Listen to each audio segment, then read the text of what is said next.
हमारा आज का जो टॉपिक है that is international and non international armed conflicts.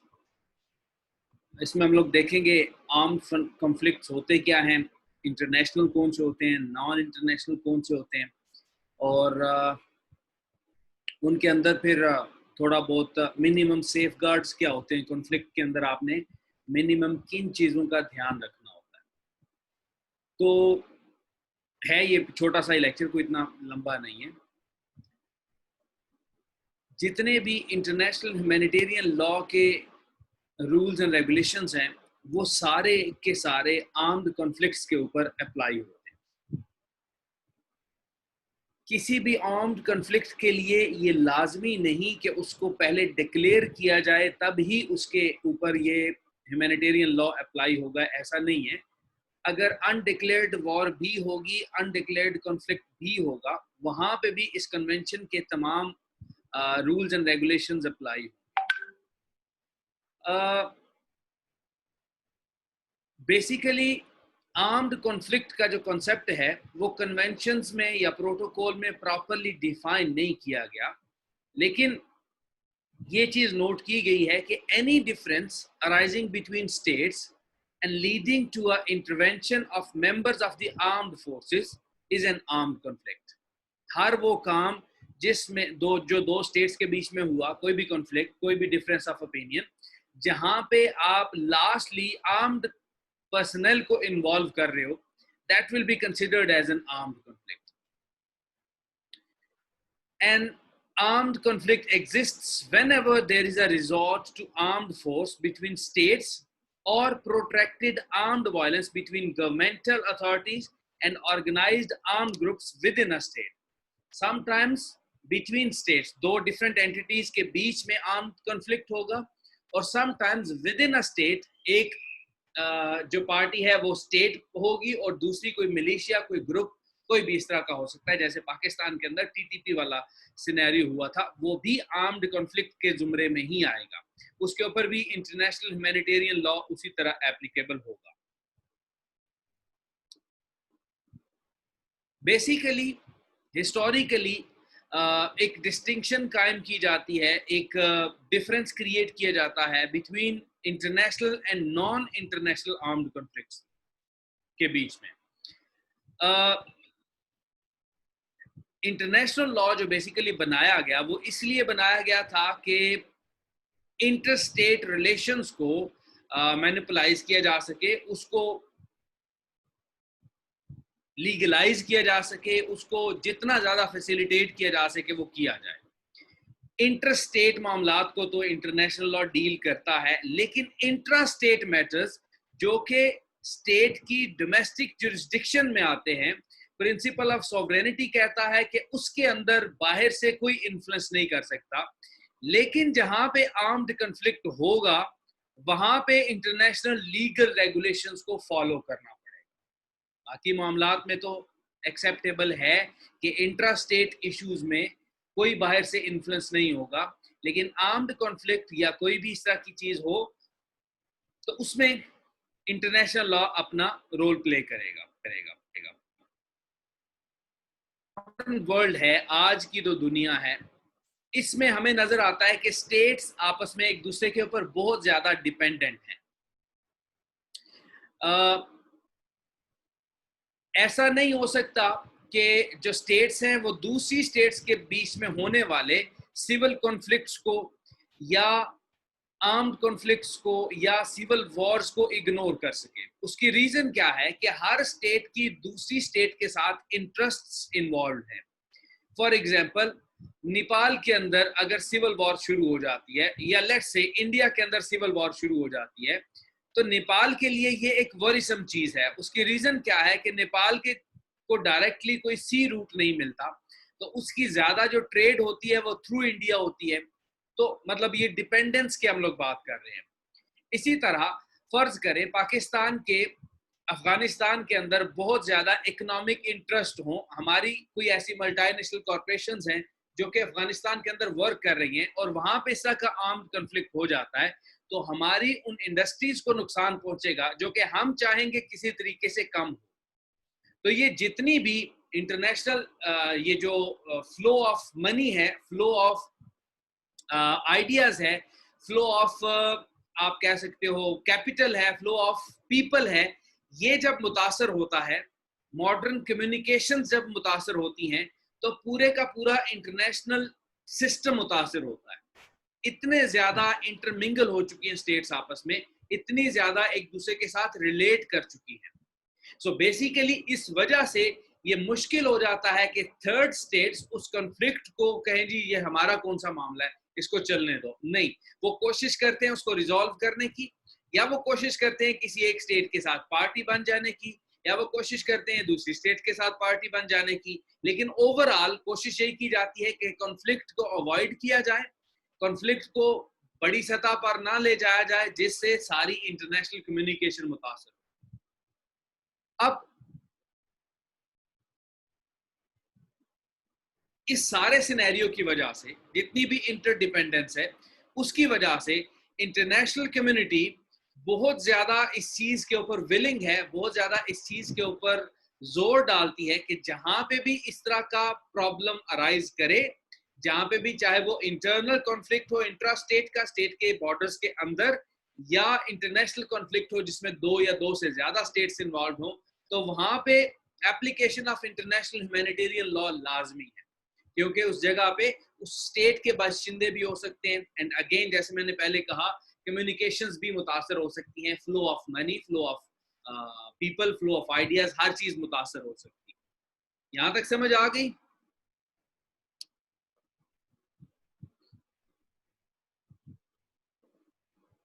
एक एक मैसेज कर दीजिए जी, यहां तक समझ आ गई है।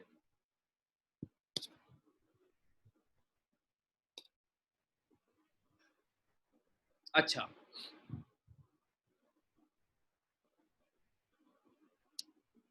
आगे चलते हैं। Article 4 of the third Geneva convention which defines prisoner of war status। हमने वो पहले वो प्रिजनर्स के बारे में, उनके साथ कैसे डील किया जाएगा, वुंडेड और सिक के बारे में वो भी हमने देखा था, उनको कैसे डील किया जाएगा, ये उसी आर्टिकल की बात हो रही है। Has in practice accepted that belligerents may use paramilitary units or other irregulars in the conduct of hostilities। मतलब जो भी आपस में दो पार्टीज इन्वॉल्व हैं, वो इरेगुलर फोर्सेस को भी उस कॉन्फ्लिक्ट में इस्तेमाल कर सकती हैं, लेकिन only on the condition that those belligerents are prepared to take responsibility for any infringements committed by such forces. फर्ज करें पाकिस्तान ये डिसाइड करता है कि हमने एक आर्म्ड फोर्सेस से हटकर एक फोर्स बनाई है जो कि सिविलियंस के ऊपर मुश्तमिल है, उसको हम लोग किसी कॉन्फ्लिक्ट में, कश्मीर की सूरत में कहीं पे भी हम उसको यूज कर सकते हैं। लेकिन इंटरनेशनल कम्युनिटी क्या कहती है कि आपको इजाजत है, आप कॉन्फ्लिक्ट की सूरत में यूज कर सकते हो, लेकिन अगर उन्होंने कोई भी ऐसा काम किया जो इंटरनेशनल ह्यूमैनिटेरियन लॉ या लॉ ऑफ वॉर के अगेंस्ट होगा, तो द बेलिगरेंट स्टेट जिसने वो बंदे बनाए, जिसने वो बंदे अप्रूव किए, वो उसके रिस्पॉन्सिबल होंगे। इरेगुलर्स को लॉफुल कम्बेटेंट्स बनाने के लिए किसी इंटरनेशनल आर्म्ड कॉन्फ्लिक्ट की जो भी स्टेट पार्टी होगी, उसकी कंट्रोल होना लाजमी है, उसके ऊपर उस इरेगुलर फोर्स की डिपेंडेंस होना, उसके साथ उसकी एलिजियंस होना बहुत जरूरी है। आप इंटरनेशनल आर्म्ड कॉन्फ्लिक्ट और इंटरनल आर्म्ड कॉन्फ्लिक्ट के बीच में एक ऐसी जगह पर एक लाइन ड्रॉ कर सकते हैं जहां पर क्या है, it can be shown that a foreign state is either directly intervening within a civil conflict या exercising overall control over a group that is fighting in that conflict। आप ये चीज डिफाइन कर सकते हैं कि इंटरनल आर्म्ड कॉन्फ्लिक्ट क्या है। फॉर एग्जांपल, सीरिया के अंदर एक आर्म्ड कॉन्फ्लिक्ट चल रहा है, अब वहां पे ईरान या सऊदी अरेबिया डायरेक्टली तो एक्ट नहीं कर रहे, लेकिन वहां पे जो मिलिशियाज हैं, इरेगुलर फोर्सेस हैं, उनको किसी ना किसी तरीके से कंट्रोल कर रहे हैं। तो उस तरह आप ये एक लाइन ड्रा कर सकते हैं कि वो एक इंटरनल कॉन्फ्लिक्ट कहलाएगा या इंटरनेशनल कॉन्फ्लिक्ट कहलाएगा।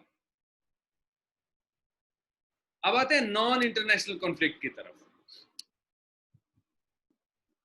अगरचे जो 1949 के जिनेवा कन्वेंशंस थे, they were concerned with international armed conflicts, लेकिन common article 3 did provide a case of non international armed conflict.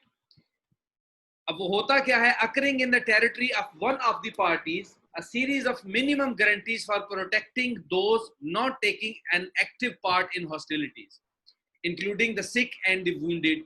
तो ये आर्टिकल 3 क्या कहता है कि जब भी कोई इस तरह का किसी कंट्री की टेरिटरी के अंदर मामला होगा जो कि नॉन इंटरनेशनल कॉन्फ्लिक्ट होगा, तो वहां पे जो लोग एक्टिवली उन हॉस्टिलिटीज में हिस्सा नहीं ले रहे, यानी कि जो सिविलियंस हैं या जिन्होंने असला नहीं उठाया हुआ, जो नॉन कम्बेटेंट्स हैं, जो बीमार हैं, जो वुंडेड हैं, उनको आपने प्रोटेक्शन प्रोवाइड करनी है, उनके लिए मिनिमम गारंटीज प्रोवाइड करनी है। Precisely where this article applied was difficult to define in all cases. कहां पे ये आर्टिकल अप्लाई किया जा सकता है? It's difficult to define. Non-international armed conflicts could, it may be argued, range from full-scale civil wars to relatively minor disturbances.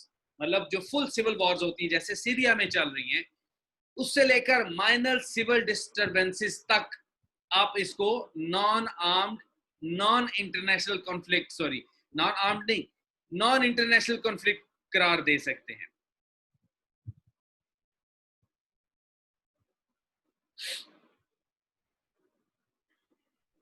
होता क्या है? अब चूंकि इसमें कोई दूसरी स्टेट इन्वॉल्व नहीं होती,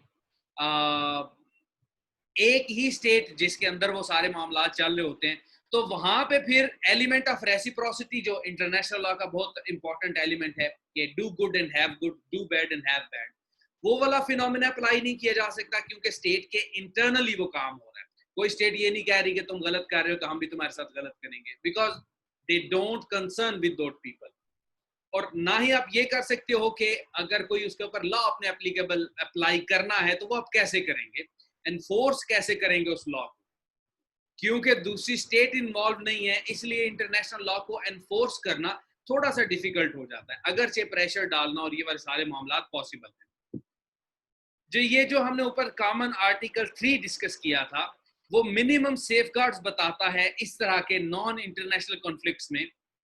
वो कहता है कि जो लोग एक्टिव पार्टिसिपेशन नहीं है जिनके हॉस्टिलिटीज में, उनको ह्यूमेनली ट्रीट किया जाएगा, उनको रेस की बेस पर, colour, religion, faith, sex, birth और वेल्थ, किसी चीज की बेस पर उनके साथ डिस्टिंक्शन नहीं बरती जाएगी, उनके साथ डिस्क्रिमिनेशन वाला रूल नहीं अपनाया जाएगा। फिर ये भी कहा जाता है किसी बंदे की लाइफ या किसी बंदे की पर्सन के ऊपर वायलेंस नहीं किया जाएगा, मर्डर, क्रूअल ट्रीटमेंट और टॉर्चर नहीं किया जाएगा, हॉस्टेज टेकिंग नहीं होगी,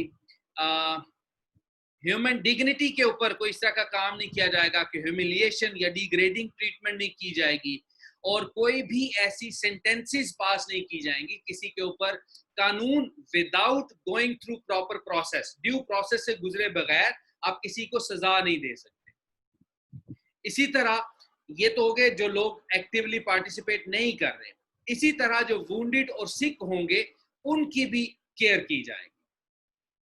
इसी तरह common article 3 was developed by Protocol 2 1977 which applies by virtue of Article 1 to all non-international armed conflicts.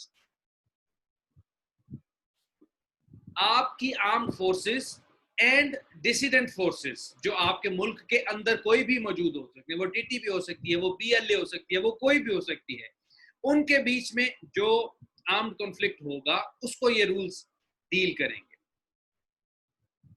लेकिन उसके लिए होना क्या चाहिए? जो डिसिडेंट आर्म्ड फोर्सेस हैं, वो लोग जो स्टेट की पावर को चैलेंज कर रहे हैं, they should be exercising proper command and control. किसी टेरिटरी के ऊपर उनका कंट्रोल होना चाहिए ताकि वो मिलिट्री ऑपरेशन इंटरनेशनल कम्युनिटी के अंदर अपने आप को अप्रूव कर सके। जैसे तालिबान अफगानिस्तान वाले हैं, टेरिटरी के ऊपर कंट्रोल भी है, मैनेज्ड भी है, कमांड एंड अथॉरिटी भी मौजूद है, तो इंटरनेशनल कम्युनिटी उनके साथ डायलॉग भी कर रही है। कभी कहीं पे राइट्स हो जाते हैं, आइसोलेटेड या सुपेरेडिक एक्ट्स ऑफ वायलेंस हो जाते हैं, कोई टेररिज्म हो जाती है या इसी तरह के सिमिलर हो जाते हैं मामला, तो उनको आप इस कैटेगरी में ऐड नहीं कर सकते। मतलब कोई बम धमाका हो गया या किसी कोई वक्ती तौर पर कुछ लोगों ने एहतजाज किया, तो आप उसको नॉन इंटरनेशनल आर्म्ड कॉन्फ्लिक्ट नहीं कहला सकते। वो जर्नली बस वो स्टेट के इंटरनल जो चलती रहती हैं एहतजाज और हड़तालें और इस तरह की चीजें, आप उसको उसी में ऐड करेंगे। ये जो प्रोटोकॉल्स हैं ओवरऑल जितने भी हमने देखे, इसमें चाहे इंटरनेशनल आर्म्ड कॉन्फ्लिक्ट हो या नॉन इंटरनेशनल आर्म्ड कॉन्फ्लिक्ट हो, वहां पे कुछ फंडामेंटल गारंटीज हैं जो ऊपर हमने डिस्कस की हैं, कुछ फंडामेंटल प्रोविजंस हैं जो कि नॉन कम्बेटेंट्स की प्रोटेक्शन के हवाले से हैं। उनको वायलेंस नहीं होगी, उनको कोई पनिशमेंट नहीं देंगे, आप कलेक्टिव पनिशमेंट का कोई कॉन्सेप्ट नहीं होगा। मतलब जुर्म एक ने किया, किसी के बेटे ने किया, तो आप उसके खानदान को पनिश करें। एक्ट्स ऑफ टेररिज्म आप नहीं कर सकते, किसी को रेप, एनफोर्स प्रोस्टिट्यूशन की तरफ नहीं लेके जा सकते। तो ये सारे मामला, बच्चों की आपने प्रोटेक्शन करनी है, सिविलियंस की प्रोटेक्शन करनी है, कोई ऐसी इंस्टॉलेशंस के ऊपर आपने अटैक नहीं करना। फॉर एग्जांपल कोई केमिकल प्लांट है, कोई न्यूक्लियर प्लांट है, कोई इस तरह की जगह है जहां पे अटैक करने से इर्द गिर्द के सिविलियंस को बहुत नुकसान हो सकता है, ये आपने नहीं करना। आपने जो प्रिजनर्स होंगे, जो डिटेनीज होंगे, जो वुंडेड होंगे, जो सिक होंगे, उनको आपने प्रोटेक्ट करना है। ये basically international and non international armed conflict है और जिनेवा कन्वेंशन का आर्टिकल 4 एंड आर्टिकल 3 इसको डील करते हैं। अब अगर इसके रिलेटेड कोई क्वेश्चन है तो वो आप मुझसे पूछ सकते हैं।